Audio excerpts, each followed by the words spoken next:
Welcome to Ancient Asian Legends. I'm your host, Mei Li Soon. Today, we continue our exploration of the captivating adventures of Xuanzang from the timeless tale, Journey to the West. Without further ado, let's dive into today's story.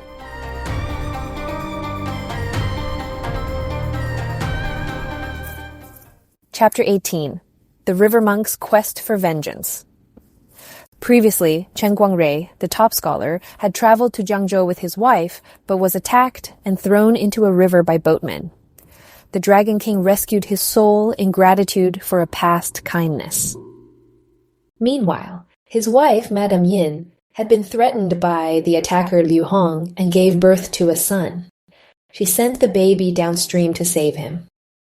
The child, raised by a monk, became Xuanzang.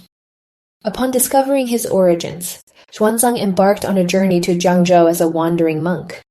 One day, Liu Hong happened to go out for business when Xuanzang reached the entrance of his residence to beg for alms. Miss Yin had a dream the night before, in which the waning moon became full again. She thought to herself, I lost touch with my mother-in-law. My husband was murdered by those evil boatmen. My baby boy floated down the river. If someone took him in, he must be 18 by now. Who knows when fate will bring us back together? While she was pondering, she heard someone chanting scriptures in front of her house, repeatedly calling for alms. Miss Yin came out and asked the monk, Where are you from? I am a disciple of the Venerable Fa Ming from the Golden Mountain Temple. She invited him into her home and offered him vegetarian food. After carefully observing his behavior and speech, which resembled her husband Guangrui's, Miss Yin dismissed the maids and asked, Have you been a novice monk since childhood, or did you become a monk in your teenage years? What's your name? Do you have parents? I did not become a monk in childhood, nor in teenage years.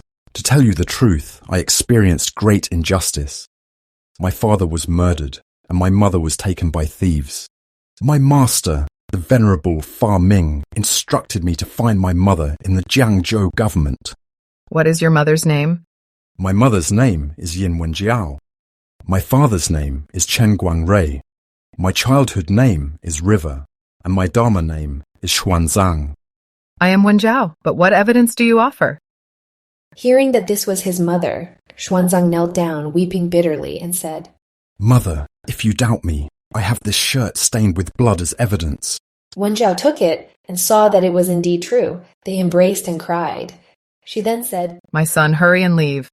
I've been without my biological parents for 18 years, and now that I've found my mother, how can I possibly leave? My son, you need to leave at once. If Liu Hong comes back, he'll surely harm you. Tomorrow I'll feign illness and claim I promised 100 pairs of monk's shoes to the temple. Then I'll visit your temple to fulfill that vow. We'll talk then. Xuanzang obeyed and bid farewell. After meeting her son, Miss Yin's heart overflowed with joy and sorrow. Soon after, she feigned illness, rejecting food and drink, and remained in bed. Upon Liu Hong's return, he inquired about her condition. Miss Yin replied, In my younger days, I made a solemn vow to donate 100 pairs of monk's shoes. Just 5 days ago, I had a troubling dream of a monk wielding a sharp blade, insisting on the donation of these shoes. Since then, I've been feeling quite unwell. This ain't no big deal. Why didn't you say something earlier? Liu Hong then went to the hall and instructed his administrators. Every house in Jiangzhou got to get a pair of them monk shoes ready and bring them in 5 days. The common people complied and delivered the monk's shoes as ordered. Miss Yin then said to Liu Hong, Now that the monk's shoes are prepared, which nearby temple would be suitable for fulfilling my vow? You got the Golden Mountain Temple and the Jiaoshan Temple in Jiangzhou. Pick whichever you like. I've heard about the Golden Mountain Temple for a while now, so I think I'll head there. Liu Hong promptly ordered his local government officials to arrange a boat. Miss Yin, accompanied by her trusted servants, boarded the vessel and headed downstream towards the Golden Mountain Temple. Upon arrival, she paid her respects to the Bodhisattva and prepared a lavish vegetarian feast.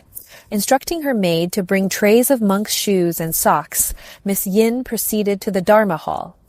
There she offered incense, bowed, and requested Venerable Fa Ming to distribute the footwear. Once the monks dispersed and the hall emptied, Xuanzang approached and knelt before his mother. Miss Yin asked him to remove his shoes and socks, confirming his identity by a missing toe on his left foot. Overwhelmed with emotion, they embraced and shed tears, thanking Venerable Fa Ming for his care. Fa Ming said, "Now that you found your mother, my child, I worry the vile thief may catch wind of it. It's best you depart swiftly to evade any harm." My son, take this bangle.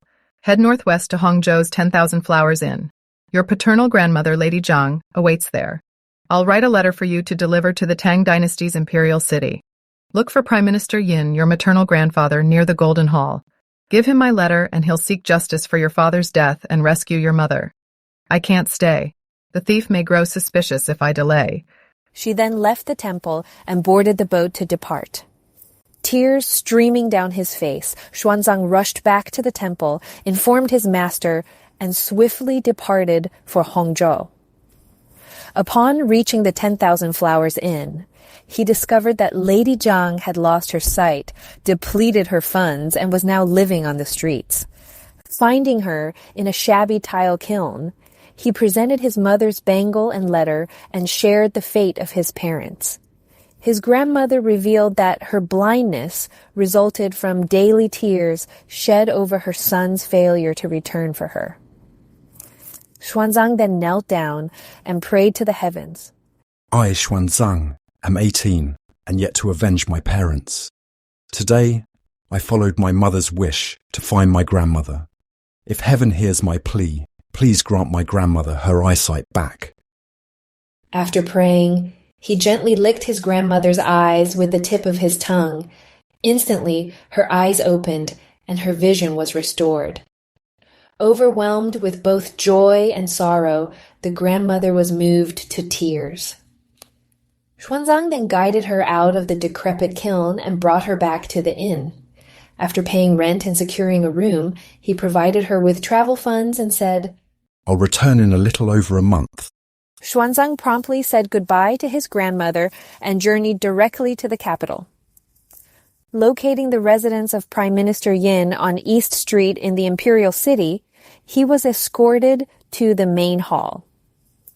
Overcome with emotion upon seeing the Prime Minister and his wife, Xuanzang wept and prostrated himself. He then presented a letter to the Prime Minister, who read it in its entirety before breaking down in tears. The Prime Minister said, "This monk here is our grandson. Our son-in-law, Chen Guangrui, fell victim to a thief, and our daughter Wen Jiao was forced into marriage with the thief." Upon hearing this, the lady also wept uncontrollably. The Prime Minister said, "Fear not, my lady. Tomorrow I shall bring this matter before the Emperor and personally command troops to seek justice for our son-in-law." The next day, the Prime Minister went to court and reported to the Emperor. "My son-in-law, the esteemed scholar Chen Guangrui, was on his way to Jiangzhou with his family when he fell victim to a boatman named Liu Hong. This criminal not only took my daughter as his wife, but also assumed my son-in-law's identity, holding office for many years. This is a serious offence, and I implore your majesty to deploy troops to apprehend this impostor and bring justice to our family." Upon hearing this, the emperor erupted in fury and promptly dispatched 60,000 imperial guards, assigning the prime minister to lead them. The soldiers swiftly arrived in Jiangzhou, establishing a camp on the north bank. At dawn, soldiers surrounded Liu Hong's home, quickly capturing him and his friends. They tied him up and led him to the execution ground. The prime minister proceeded directly to the main hall of the local government, seating himself and requesting Miss Yin's presence. Father and daughter embraced and wept, with Xuanzang also shedding tears uncontrollably. They later visited the riverside to pay homage to Guangrui, their mourning catching the attention of the water palace. A yaksha from the night patrol presented a sacrificial document to the Dragon King, who, after perusing it, dispatched General Turtle to invite Guangrui. The Dragon King said, "Congratulations, honored one.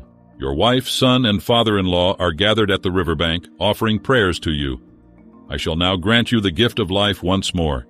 Take with you this wish-fulfilling pearl, 2 rolling pearls, 10 pieces of fine silk, and a jade belt adorned with pearls. Today, you shall be reunited with your beloved wife and son." Guangrui expressed his heartfelt gratitude. The Dragon King then commanded the Yaksha to transport Guangrui's body to the river's mouth and restore his life.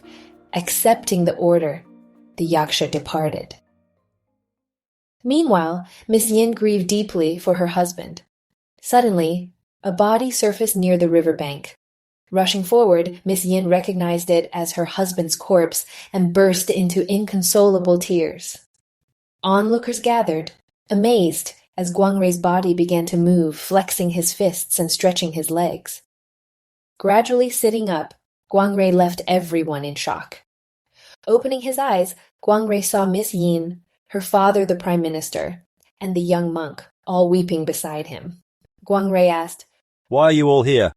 After the thief killed you, I gave birth to our child. Luckily, the venerable elder of the Golden Mountain Temple raised him, and we were reunited. I instructed him to find his grandparents. When my father learned of this, he reported it to the court and led troops here to capture the thief. I don't know how you've come back to life. My dearest, it was the golden carp we released at the 10,000 Flowers Inn all those years ago, who turned out to be the Dragon King of this place. When that treacherous villain pushed me into the water, the Dragon King saved me, granting me life once more and bestowing treasures upon me. To find that you have borne our son, and that my esteemed father-in-law seeks justice on our behalf, fills my heart with indescribable joy. This turn of fortune, from suffering to such profound happiness, is a blessing beyond measure. Our reunion is a miracle, a testament to the enduring power of love and faith. The Prime Minister ordered a banquet to thank his officials, and the troops departed the same day. Guangrui and Xuanzang went to 10,000 Flowers Inn to find Guangrui's mother. Mother and son embraced, cried, and recounted recent events. After settling their debts at the inn, they returned to the capital. At the Prime Minister's residence, Guangrui, Miss Yin, his grandmother, and Xuanzang reunited with the lady of the house. Overjoyed, she instructed the servants to prepare a grand feast to celebrate. The next day, during the early court session, the emperor ascended the throne. The prime minister reported the recent events and recommended Guangrui for an important position.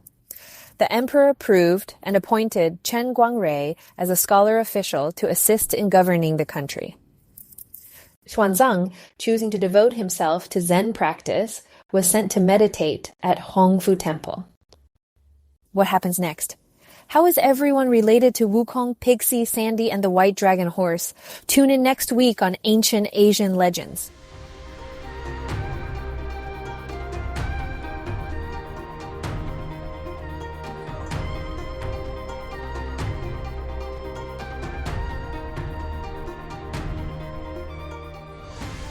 Today's episode, based on Wu Cheng'en's 1592 classic Journey to the West, was adapted and translated by Mei Li Soon, featuring original music by Background Music Lab and Studio Columna.